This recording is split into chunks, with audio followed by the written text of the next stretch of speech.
Sarah Smith. I'm a British qualified teacher and I've been living and working in Sweden for 11 years. I work at Engelska skolan Norr as a teacher of English, Maths and Science.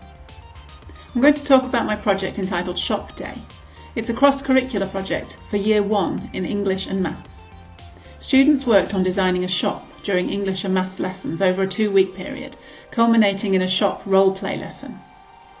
We've been working with addition and subtraction with money in Maths and with food vocabulary in English, so a shop role-play was a convenient way to practice and reinforce both of these topics. In order to get the most out of this activity, I set aside several lessons for preparation.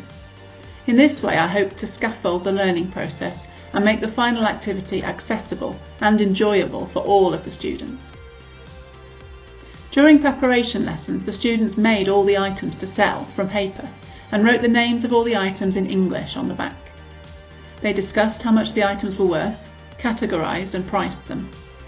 They made signs for the shop and paper containers for their money. They made number lines to assist with calculation during the buying and selling process. And they practiced the English vocabulary and phrases needed for buying and selling in a shop by using role play and a prepared example of a shop dialogue. On Shop Day, we rearranged the classroom, laid out all the items to sell on different stalls along with the number lines. We put up signs and set up containers for the money on each stall.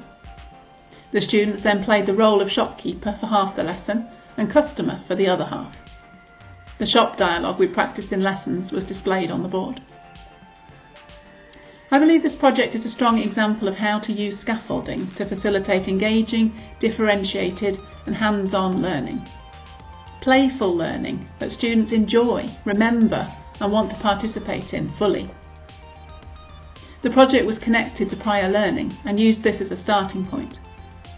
Through the preparation lessons, the students were then guided into the zone of proximal development, meaning that they completed tasks with assistance that they could not have completed on their own. The project was broken down into chunks and there was time for explanation, discussion, questions and hands-on practice. And finally, visual aids were used consistently throughout the preparation and on Shop Day. I think this project was also very successful in its cross-curricular scope. It was primarily focused on English and maths skills, but on reflection I can see that learning took place in many other areas as well. The students practiced social skills, drama, art and craft techniques. They learned about sustainability, financial competence and healthy eating. All of this whilst having a lot of fun. If you'd like more information or have questions about this project, please feel free to contact me, sarah.smith@esn.se. Thanks for listening.